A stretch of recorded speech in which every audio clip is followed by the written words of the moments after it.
Hello student, मैं आपका हमारे YouTube channel science classes for you पर स्वागत करता हूं। और स्टूडेंट, अगर आपको हमारी ये वीडियो पसंद आए तो इसे लाइक करें, शेयर करें तथा हमारे इस यूट्यूब चैनल को सब्सक्राइब करें। ठीक है, तो स्टूडेंट्स, आज की जो अपनी ये क्लास है, इस क्लास में अपन बात करेंगे विद्युत क्षेत्र की तीव्रता से संबंधित आंकिक प्रश्नों के बारे में। वैसे इससे जो पिछले वाली क्लास थी उसमें भी अपन ने विद्युत क्षेत्र की तीव्रता से संबंधित आंकिक प्रश्नों को सोल्व किया था, लेकिन कुछ टाइप के क्वेश्चन और जो बचे हैं वो अपन इस क्लास में कवर करेंगे। ठीक है, आज की जो ये क्लास है इसके क्वेश्चन और क्वेश्चनों के कंसेप्ट्स इतने इम्पोर्टेंट हैं कि आगे जो आने वाले डेरिवेशन हैं वहाँ पर काम में आएंगे। ठीक है, तो आज की क्लास को ना छोड़ें। ठीक है, ये काफ़ी इम्पोर्टेंट क्लास है आज की।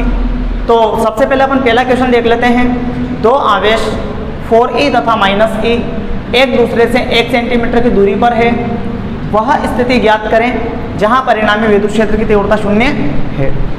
यानी दो आवेश अपन को दे रखे हैं, एक तो है 4e प्लस का और दूसरा है माइनस का e।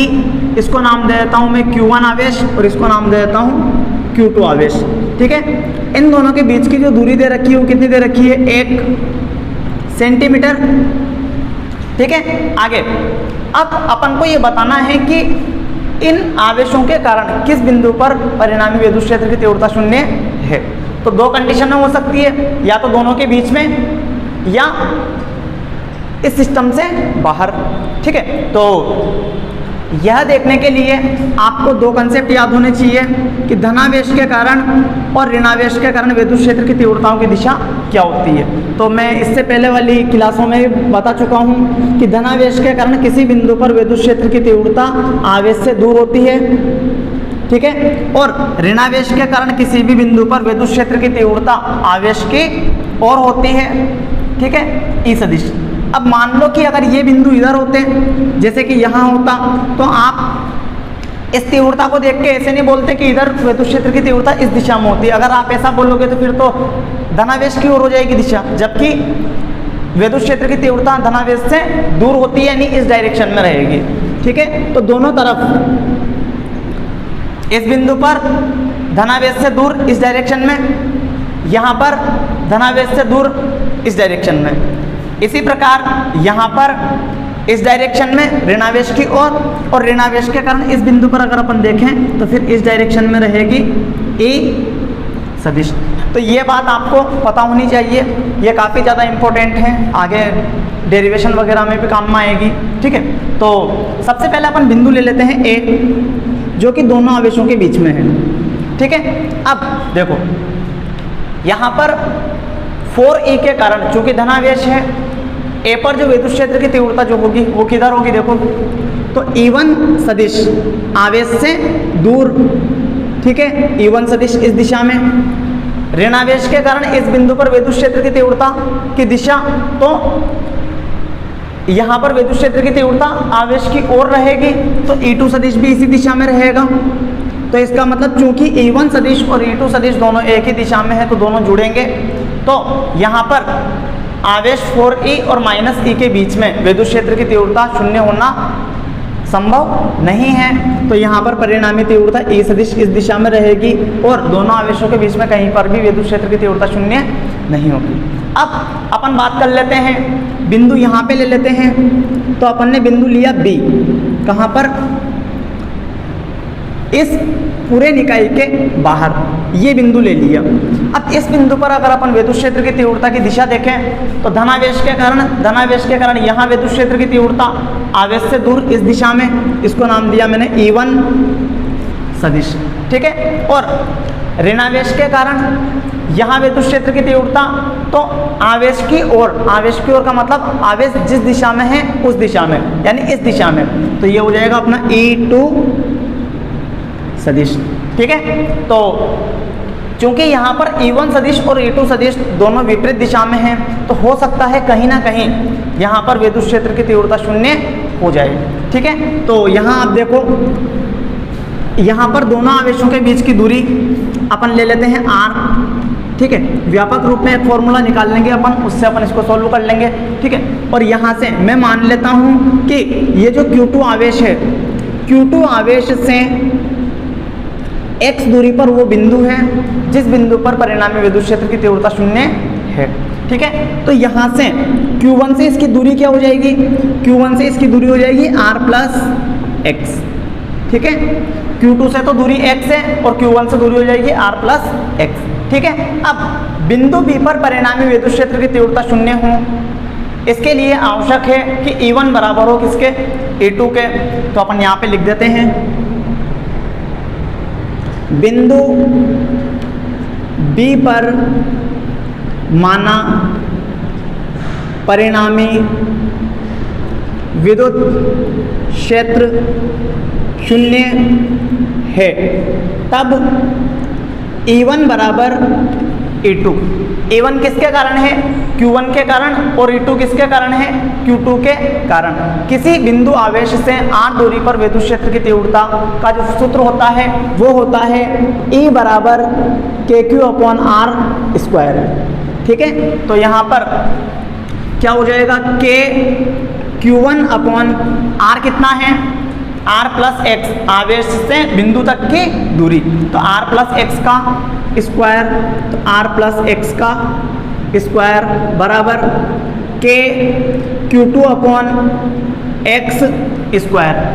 Q2 आवेश के कारण यहाँ तीव्रता, तो दूरी कितनी है, आवेश से यहाँ तक की दूरी x, ठीक है। कैसे के कैंसिल। एक बात का ध्यान रखना, यहाँ पर जो आवेश जो है Q1 Q2 ये परिमाण रूप में है, ठीक है। तो परिमाण रूप में है तो सिर्फ परिमाण लेंगे, तो यहाँ पर 4e upon r plus x square. चलो एक काम करो, यहाँ पे Q1 Q2 रहने दो, व्यापक रूप में फॉर्मूला निकाल लेंगे, फिर उसमें वैल्यू पुट करके सोल्व कर लेंगे, ठीक है। तो यहाँ पर एक कंडीशन है कि Q1 ग्रेटर है Q1 का मोड माइनस Q2 के मोड से, यानी पॉजिटिव आवेश बड़ा है किससे, नेगेटिव आवेश से। तो क्या होगा, देखो यहाँ से मैं ऐसा लिख सकता हूँ क्या कि इसको भेजें इधर और इसको इधर, तो Q1 अपॉन Q2 बराबर अपने पास हो जाएगा r प्लस एक्स का स्क्वायर अपॉन एक्स स्क्वायर, वर्गमूल लेने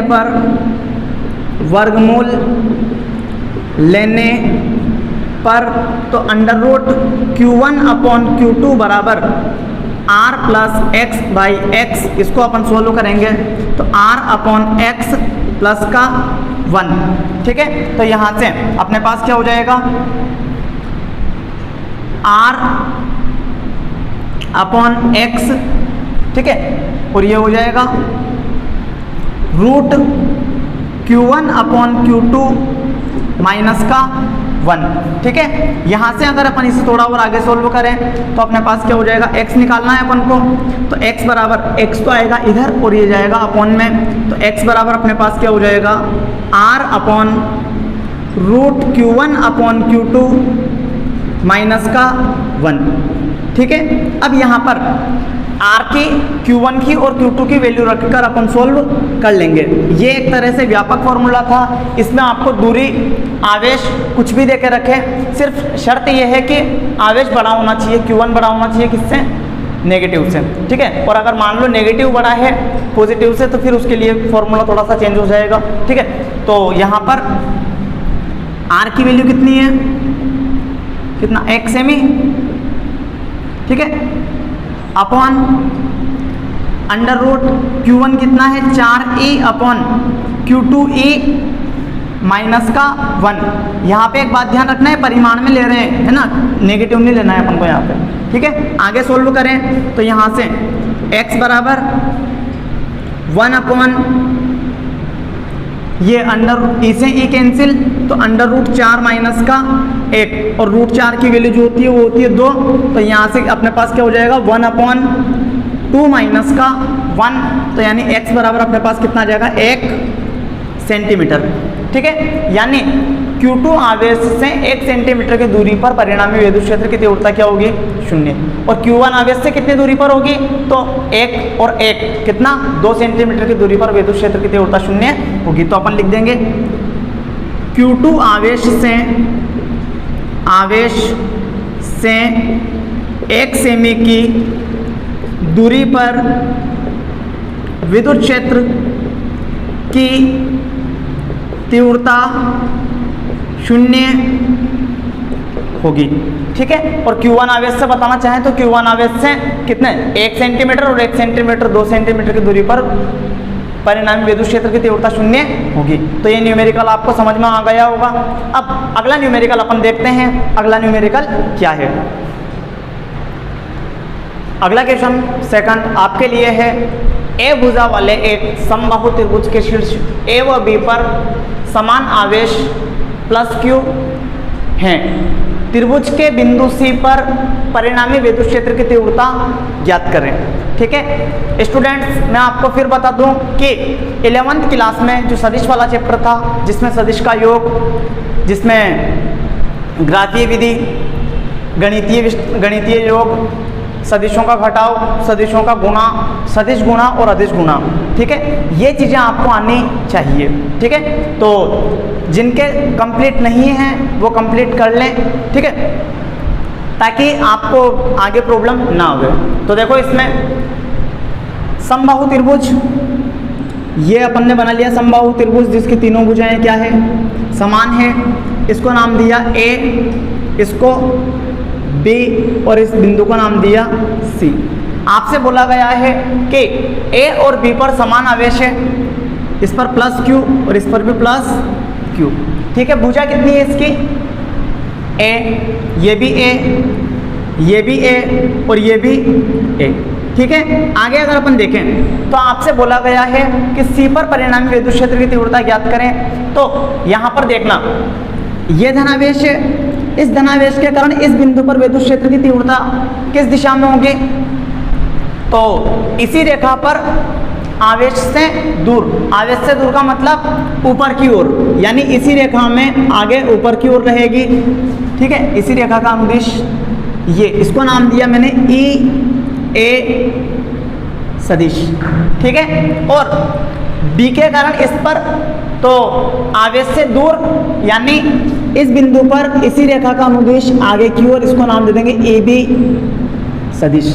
ठीक है, और समबाहु त्रिभुज में एक कोण कितने डिग्री का होता है, 60 का, तो ये भी 60 डिग्री का, ये भी 60 डिग्री का और ये भी 60 डिग्री का। और यहाँ पर आप देखो तो एक बात आपको देखने को मिलेगी कि ये 60 का है तो ये भी 60 का, शीर्षाभिमुख कोण से कितने डिग्री का, 60 डिग्री का। ठीक है, तो आपको एक बात पता चल जानी चाहिए यहाँ से कि यदि दो सदिश, जैसे नाम दे दूं मैं A सदिश और B सदिश थीटा कोण पर है, तो इन दोनों का परिणामी सदिश निकालने के लिए अपन ने फॉर्मूला पढ़ा था 11th क्लास में, R बराबर √a² plus b² plus 2ab cos theta.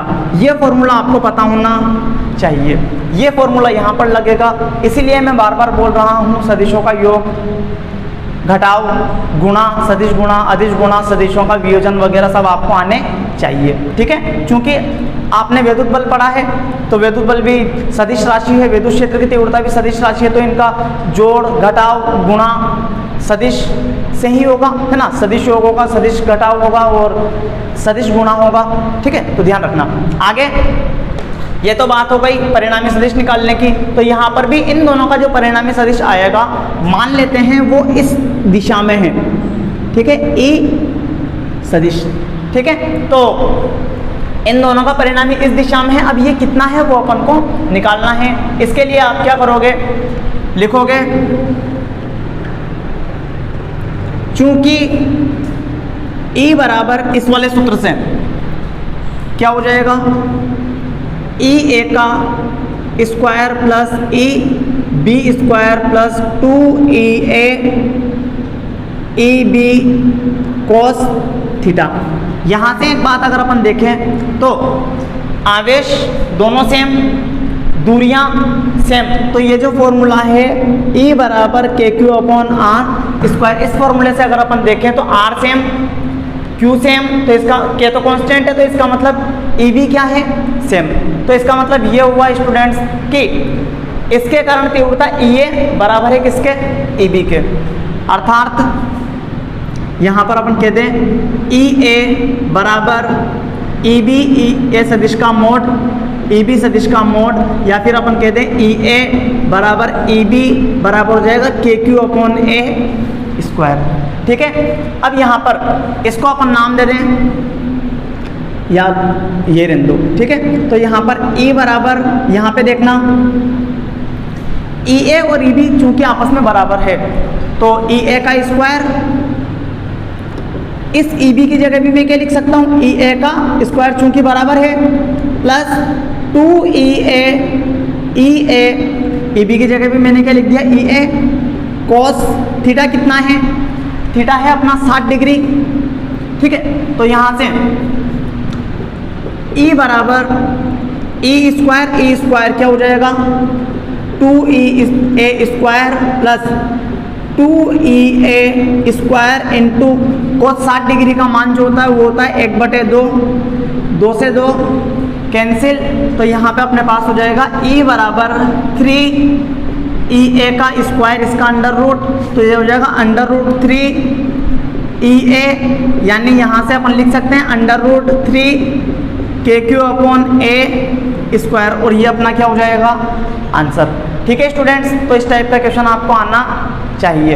अब यहाँ अपन ने संख्यात्मक वैल्यू लेकर सोल्व नहीं किया है, अगर आपको संख्यात्मक वैल्यू दे देता, जैसे आवेश के मान भी दे देता और भुजा भी दे देता संख्यात्मक, तो फिर आप इसे इस तरीके से सोल्व कर सकते थे, तो आप अब इस टाइप के क्वेश्चन को सोल्व कर सकते हो। ठीक है, अब अपन अगला क्वेश्चन देख लेते हैं। अगला क्वेश्चन क्या है वो देखें। तो स्टूडेंट्स अगला क्वेश्चन आपके लिए है, ए भुजा वाले वर्ग के 3 कोनों पर स्मॉल क्यू आवेश रखे हैं, चौथे कोने पर परिणामी विद्युत क्षेत्र की तीव्रता ज्ञात करें। इससे पहला वाला क्वेश्चन अपन ने त्रिभुज के लिए किया था, ये क्वेश्चन वर्ग के लिए है, ये थोड़ा सा स्टैंडर्ड क्वेश्चन हो जाएगा। ठीक है, तो यहाँ पर क्या है, ये कोई वर्ग है। ठीक है,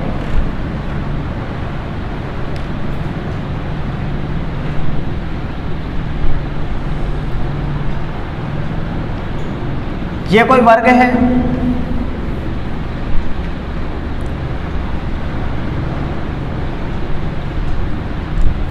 इसके 3 कोनों पर, जैसे इस वाले कोने पर, इस वाले कोने पर और इस वाले कोने पर, जैसे नाम देते हैं इसको ए बी सी और डी,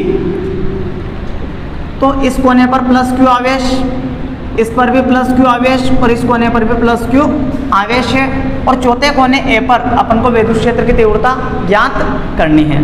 ठीक है स्टूडेंट्स, तो यहाँ पर आप देखो, तो सबसे पहले इसकी भुजा कितनी दे रखी है अपन को, ए, ये भी ए और ये भी ए।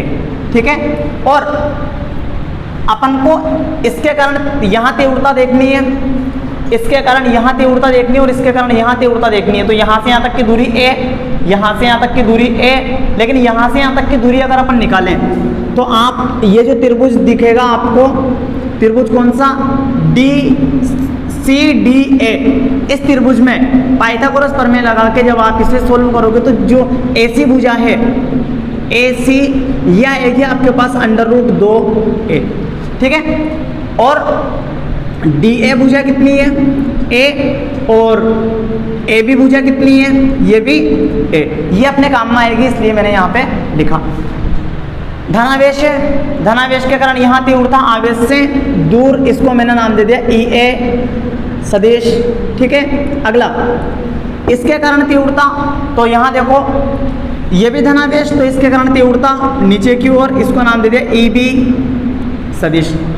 इसके कारण तीव्रता अगर अपन देखें तो इसके कारण जो तीव्रता रहेगी वो तीव्रता आवेश से दूर, तो आवेश से दूर यानी इसी दिशा में रहेगी, इसको मैंने नाम दे दिया EC सदिश। ठीक है, अब देखो यहाँ पे EA सदिश इस दिशा में, EB सदिश इस दिशा में और EC सदिश इस दिशा में है। ठीक है, तो यहाँ पे अगर अपन देखें तो EA सदिश और EB सदिश दोनों के बीच में कोण कितने का है, 90 डिग्री का, और यहाँ अगर अपन देखें तो आवेश सेम, आवेश से बिंदु ए की दूरियां भी सेम, इसका मतलब EA बराबर है कि इसके EB के। ठीक है, तो यहाँ पर अपन लिख दें ई ए सदिश का मोड बराबर ई बी सदिश का मोड बराबर है के क्यू अपॉन ए स्क्वायर। ठीक है, यानी ई ए और ई बी तो आपस में बराबर हैं। आगे देखें तो ये इन दोनों के बीच में 90 डिग्री का कोण है। अभी थोड़ी देर पहले अपन ने देखा था कि दो सदिश अगर थीटा कोण पर हो तो उनके बीच में जो उनका परिणामी जो सदिश रहेगा, ये ए सदिश और ये बी सदिश, इनका परिणामी सदिश मान लो इस दिशा में है, इनके बीच में कोण कितना है, ए सदिश और बी सदिश के बीच में थीटा। तो आर सदिश का जो परिमाण रहेगा, आर जो रहेगा वो क्या रहेगा, under root a square plus B square plus 2ab cos theta. इस वाले फॉर्मूले से अपन परिणामी सदिश निकाल लेंगे। ऐसे ही ई ए सदिश और ई बी सदिश, इनका परिणामी अपन निकाल लेंगे। तो परिणामी ध्यान रखना इसी दिशा में आएगा, इसको मैं नाम देता हूँ ई डैश सदिश। ठीक है, देखो तो ई डैश जो होगा वो क्या होगा, देखो ई डैश बराबर अंडर रूट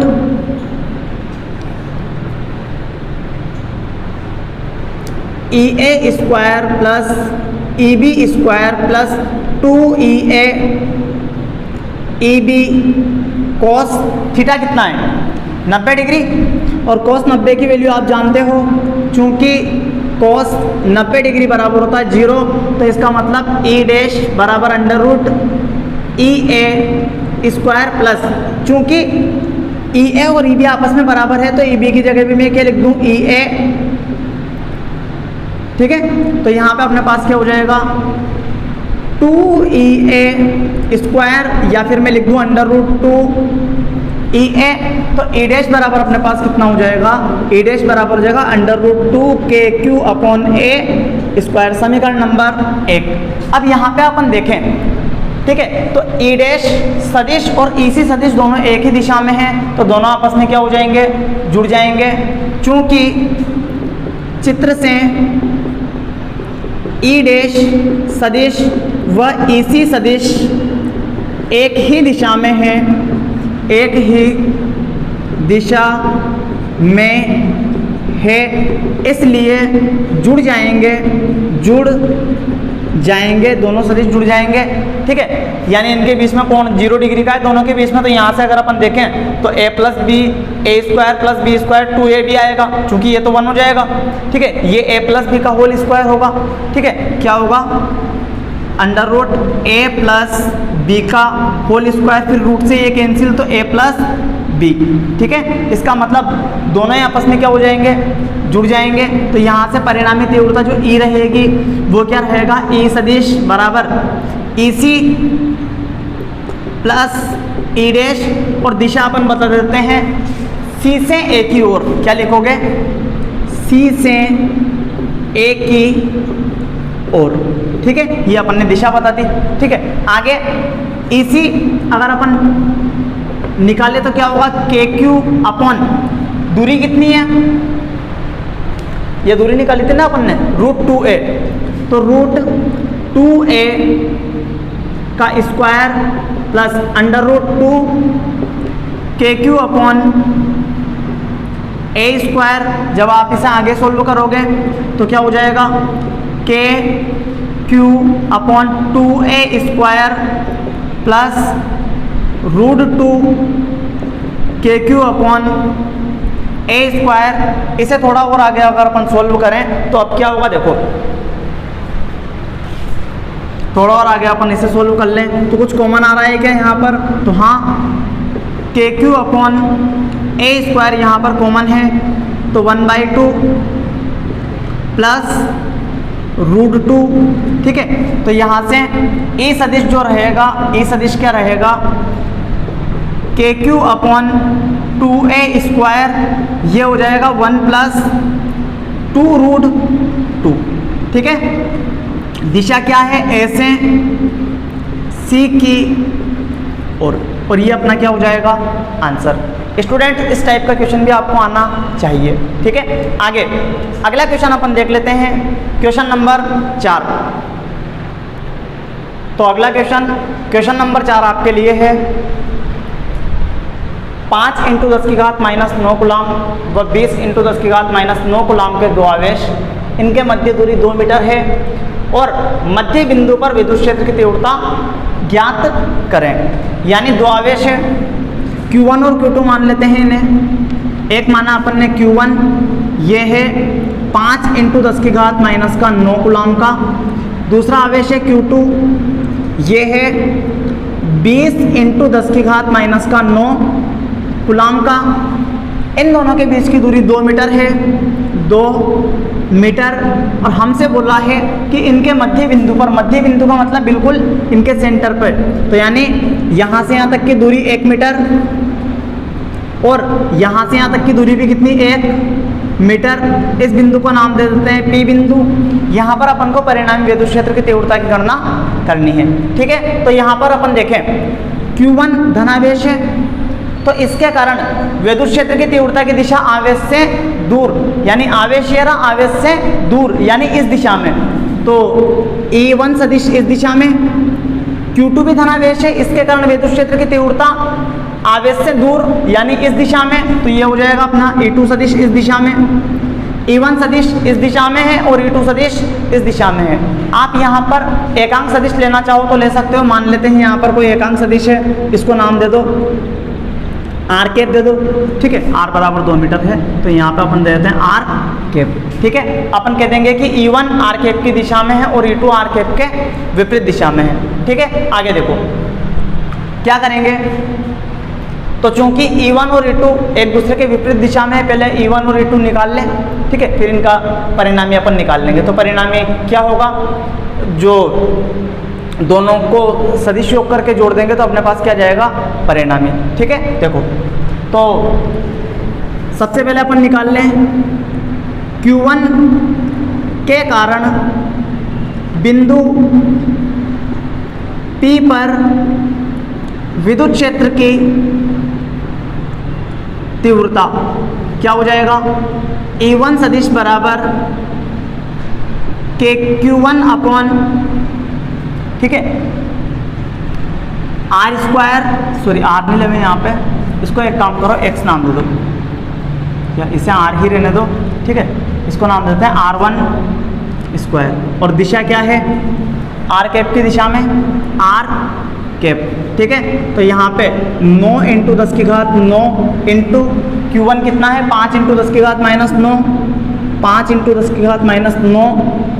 ठीक है, अपॉन R1 कितना है, ये R1 है 1 मीटर, तो 1 का स्क्वायर आर कैप। तो E1 सदिश कितना हो जाएगा, 10⁹9 और ये माइनस का 9 और ये प्लस का 9, तो यहाँ से 5 नाम 45 इंटू 10⁻⁻9 और प्लस का 9 अपॉन 1 का स्क्वायर 1, यानी ये अपने पास कितना जगह 45। ठीक है, न्यूटन पर कूलम। और दिशा क्या है, आर कैप, आर कैप। और ये अपना पहला वाला आ गया, Q1 के कारण बिंदु P पर विद्युत क्षेत्र की तीव्रता। अब Q2 के कारण तीव्रता निकालने हैं, तो Q2 के कारण बिंदु P पर विद्युत क्षेत्र की तीव्रता, तो E2 सदिश बराबर के Q2 अपॉन R2 स्क्वायर। और दिशा क्या है, आर कैप तो इस दिशा में है और आर कैप के विपरीत दिशा में, यानी माइनस का आर कैप। ठीक है, आप चाहो तो इधर अपन ने आर कैप दिया है तो इसके जस्ट ऑपोजिट विपरीत दिशा में माइनस आर कैप दे सकते हो। अब अपन आसानी से कह सकते हैं कि E2 किस दिशा में, माइनस आर कैप की दिशा में। ठीक है, तो यहाँ से 9 × 10⁻9, ये तो के का मान होता है। Q2 कितना दे रखा है अपन को, 20 × 10⁻�9। ठीक है, अपॉन 1 का स्क्वायर, R2 भी कितना है, R2 बराबर भी कितना है 1। ठीक है, और माइनस का आर कैप। ठीक है, यहाँ से E2 सदिश बराबर, यहाँ से 20 को 9 से गुणा करेंगे 180 × 10⁻⁻9 प्लस का 9 अपॉन 1, तो ये माइनस आर कैप। और ये आंसर आ जाएगा अपना 180 माइनस आगे और ये आर कैप, न्यूटन पर कूलम। और अध्यारोपण सिद्धांत से हम जानते हैं कि अनेक आवेशों के कारण, अनेक कितने भी हो सकते हैं, 2 भी हो सकते हैं, 3 भी हो सकते हैं, 4 भी हो सकते हैं, 5 भी हो सकते हैं। ठीक है, तो अनेक आवेशों के कारण किसी बिंदु पर परिणामी तीव्रता उस बिंदु पर अलग अलग आवेशों के कारण विद्युत क्षेत्र की तीव्रताओं के सदिश योग के बराबर होती है। तो बिंदु P पर परिणामी तीव्रता, बिंदु P पर परिणामी तीव्रता क्या हो जाएगा, E सदिश बराबर E1 सदिश प्लस E2 सदिश। ठीक है, तो E1 सदिश कितना था 45 आर कैप और E2 सदिश माइनस का 180 आर कैप। जब आप इसे सोल्व करोगे तो आपके पास आएगा 135 माइनस में आर कैप न्यूटन पर कूलाम, यानी विद्युत क्षेत्र की तीव्रता परिणामी आएगी 135 न्यूटन पर कूलाम। किस दिशा में आएगी, माइनस आर कैप की दिशा में, यानी अपन कह दें कि 5 × 10⁻⁹ कूलाम आवेश की ओर। अपन ऐसा भी कह सकते हैं कि E सदिश जो है ये तीव्रता 135 न्यूटन पर कूलाम है 5 × 10⁻⁹ कूलाम आवेश की ओर, और ये अपना क्या हो जाएगा आंसर। ठीक है, अगला क्वेश्चन अपन देखते हैं। तो देखो अगला क्वेश्चन क्या है, तो अगला क्वेश्चन आपके लिए है क्वेश्चन नंबर 5। दो बिंदु आवेश Q1 दे रखा है प्लस 10⁻⁸ कूलाम और Q2 माइनस 10⁻⁸ कूलाम एक दूसरे से 0.1 मीटर की दूरी पर रखे हैं। चित्र में दर्शाए गए बिंदुओं A, B व C पर विद्युत क्षेत्र की तीव्रता की गणना करें। ठीक है, और चित्र आपको क्वेश्चन में दिया हुआ है। ठीक है, मैं आपको बता दूं कि ये जो क्वेश्चन है ये अपनी किताब NCERT का है। ठीक है, एग्जाम्पल है किताब का। ठीक है, तो आना चाहिए। और ये जो आज की क्लास में मैंने न्यूमेरिकल लिए हैं वो एक तो इस क्वेश्चन के लिए लिए हैं, ये काफ़ी अच्छा क्वेश्चन है, इसमें अपने सारे कंसेप्ट कवर हो जाएंगे आगे जो टॉपिक आने वाले हैं उनके डेरिवेशनों के। ठीक है, इसलिए भी आज की ये क्लास काफ़ी इंपॉर्टेंट है इस क्वेश्चन के लिए। ठीक है, तो यहाँ पर आपसे बोला है बिंदु A, B और C पर विद्युत क्षेत्र की तीव्रता की गणना करें। ठीक है, तो आपको दो बातें तो पता है ना, धनावेश के कारण विद्युत क्षेत्र की तीव्रता आवेश से दूर और ऋणावेश के कारण विद्युत क्षेत्र की तीव्रता आवेश की ओर होती है। बस अपना काम हो जाएगा। ठीक है, देखो तो सबसे पहले अपन बात कर लेते बिंदु A के लिए। ठीक है, तो बिंदु A के लिए देखो, बिंदु A के लिए ठीक है, आवेश के परिमाण सेम, इससे यहाँ तक की दूरी और इससे यहाँ तक की दूरी सेम है। इसका मतलब बिंदु A पर आवेश Q1 और Q2 के कारण जो विद्युत क्षेत्र की तीव्रताएं हैं वो क्या है, सेम। यानी मैं यहाँ पे लिख सकता हूँ EA1 बराबर EA2, दोनों आपस में क्या है, बराबर। ठीक है, अब आगे अपन देखते हैं। तो सबसे पहले EA1 की दिशा देख लेते हैं। Q1 के कारण A पर विद्युत क्षेत्र की तीव्रता की दिशा आवेश से दूर, तो आवेश यहाँ है तो इससे दूर यानी इस दिशा में, तो EA1 सदिश इस दिशा में आया। ठीक है, दूसरा इसके कारण यहाँ विद्युत क्षेत्र की तीव्रता की दिशा देखो, तो चूंकि ये माइनस आवेश है, ऋणावेश है, तो ऋणावेश के कारण विद्युत क्षेत्र की तीव्रता आवेश की ओर होती है। आवेश की ओर का मतलब इसी दिशा में रहेगा, तो ये हो जाएगा अपना EA2 सदिश।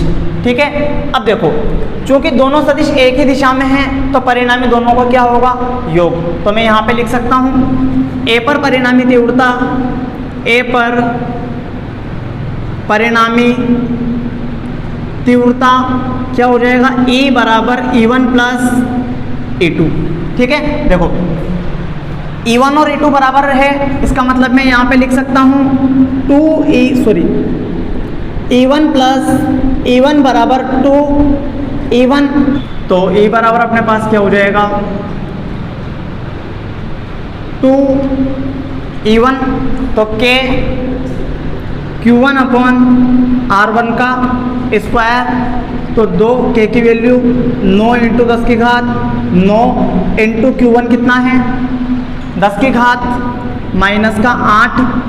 ठीक है, अपॉन R1 कितना है 0.05 मीटर। तो यहाँ पे एक काम करें अपन, 0.05 जो दे रखा है इसको ऐसा लिख सकते हैं 5 × 10⁻² मीटर, ताकि अपनी कैलकुलेशन थोड़ी सी आसान हो जाए।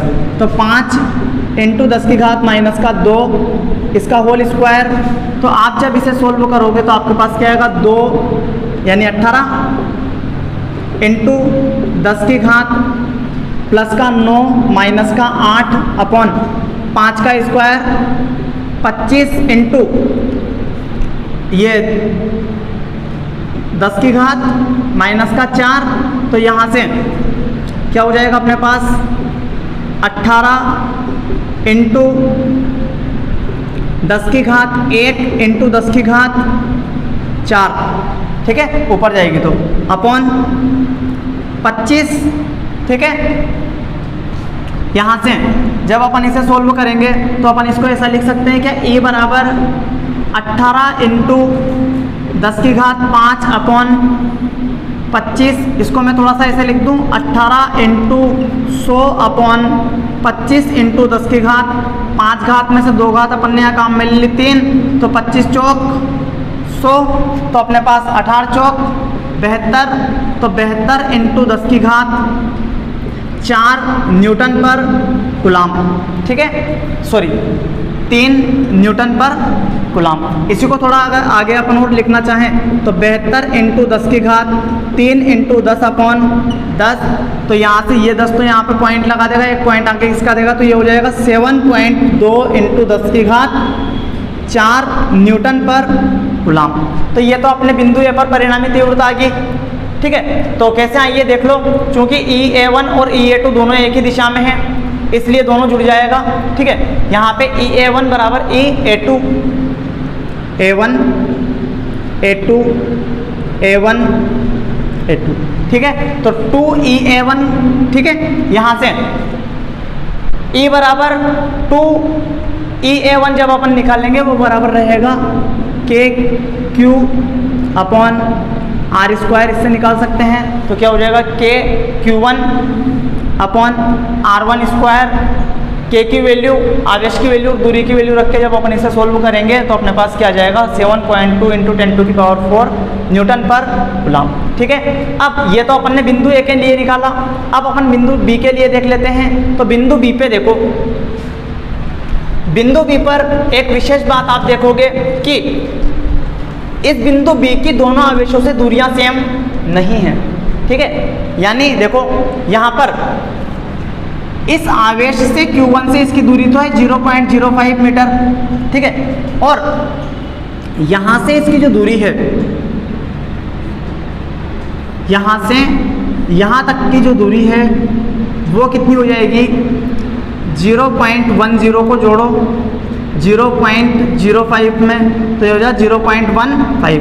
तो अपने पास क्या हो जाएगा, 0.15 मीटर, ठीक है। ये यहाँ से यहाँ तक की दूरी है, ठीक है।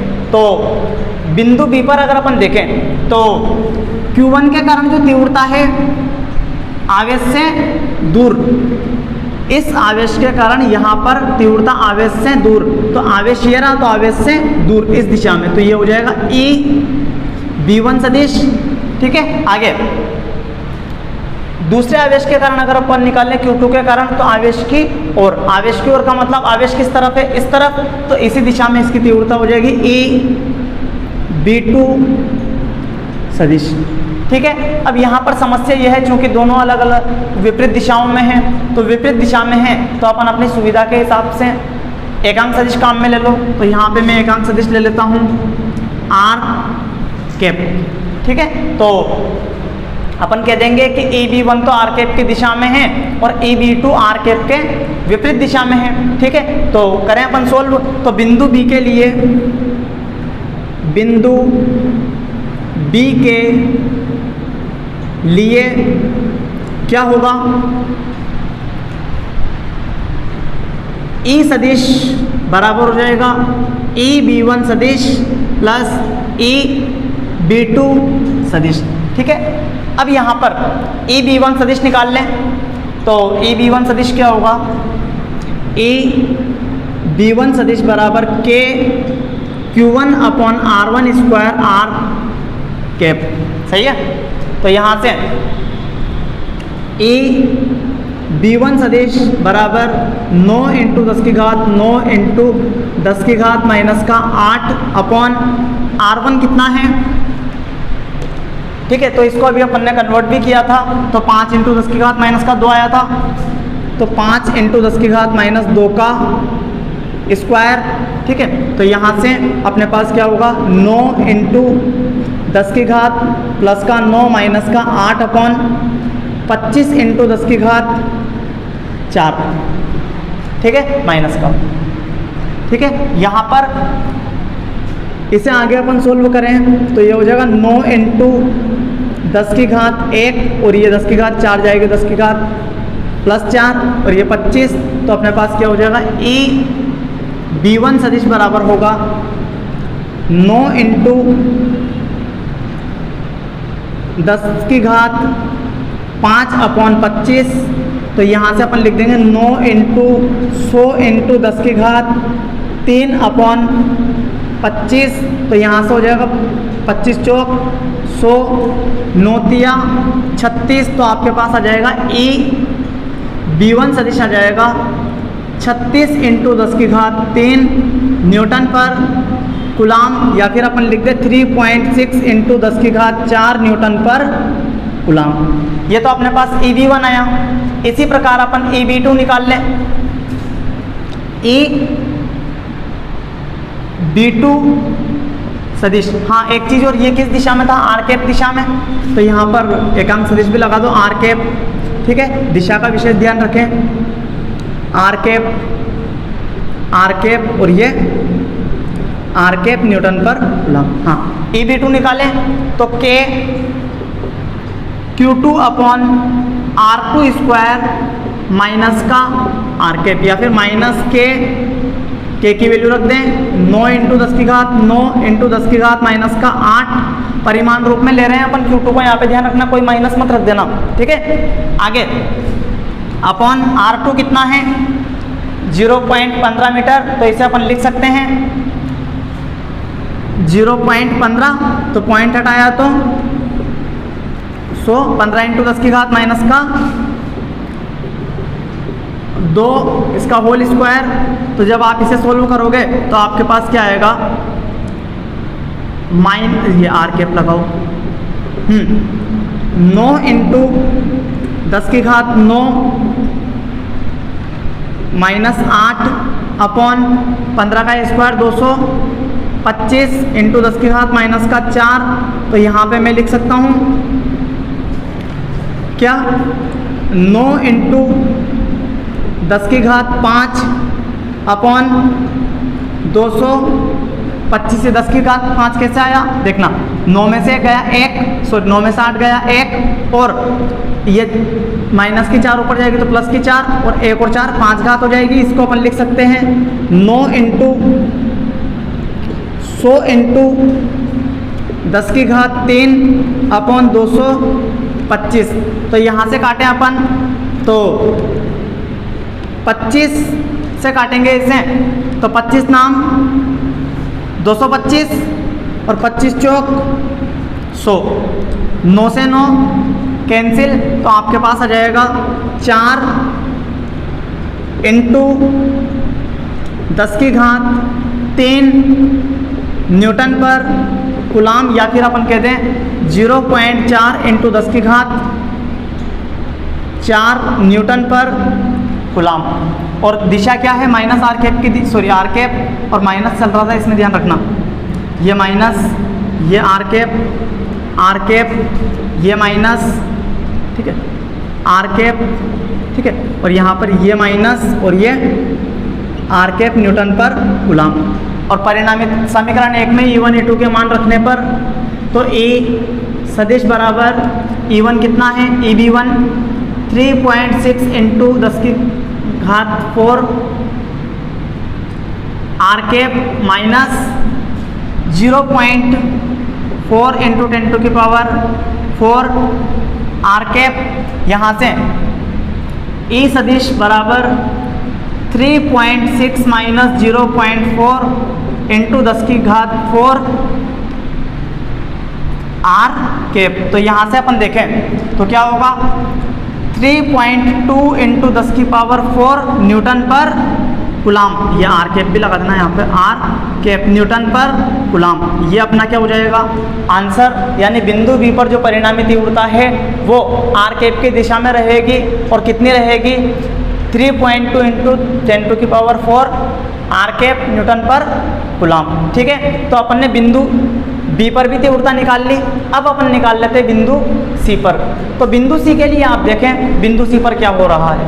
देखो अब अपन निकालेंगे किस पे, बिंदु सी पर।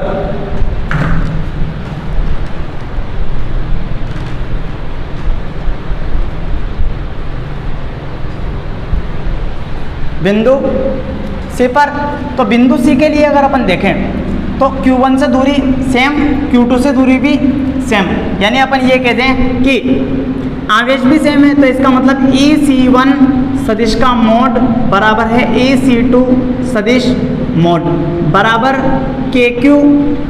ठीक है, KQ अपॉन दूरी अपन ले लें R स्क्वायर। ठीक है, हाँ देखो आगे, इस आवेश से दूरी 0.1 मीटर है दूरी। तो इस आवेश से यहाँ पर विद्युत क्षेत्र की तीव्रता की दिशा क्या हो जाएगी, इसी आवेश से आगे की ओर आवेश से दूर EC1 सदिश। ठीक है, अगला यहाँ से दूरी 0.1 मीटर है, उससे तो अपन को कोई लेना देना है ही नहीं।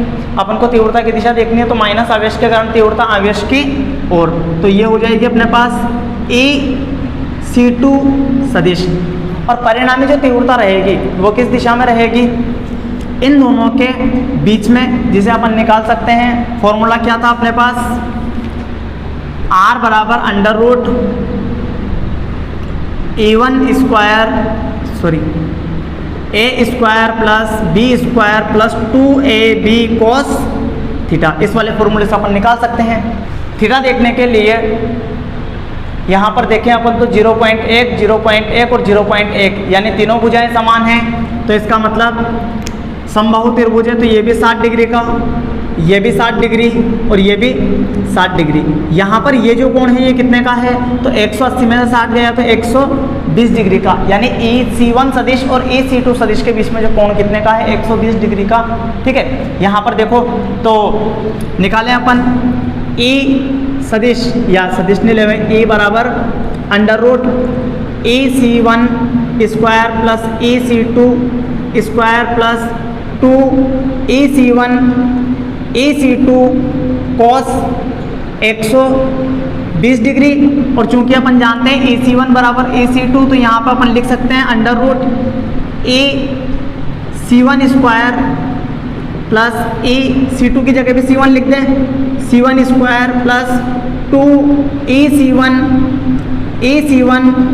और cos 120 डिग्री की जो वैल्यू होती है, cos 120 डिग्री का जो मान होता है वो होता है माइनस का 1/2। तो माइनस का 1/2, यहाँ से 2 से 2 कैंसिल, तो E बराबर आपके पास हो जाएगा 2 EC1 स्क्वायर और EC1 square 2 EC1 square plus यहाँ से माइनस का EC1 स्क्वायर, यानी अपने पास 2 EC1 स्क्वायर में से EC1 स्क्वायर गया तो E बराबर कितना बचा,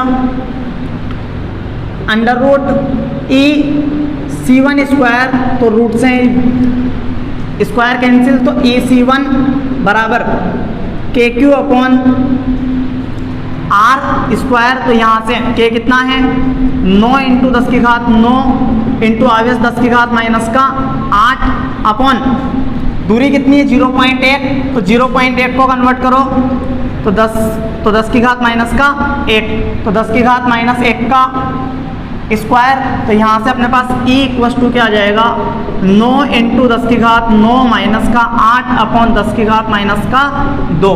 जब आप इसे सोल्व करोगे तो 9 इंटू 10 की घात 1 इंटू 10 की घात माइनस की घात ऊपर जाएगी तो प्लस की घात 2, और यहाँ से ये अपने पास हो जाएगा 9 इंटू 10 की घात 3 न्यूटन पर कूलम।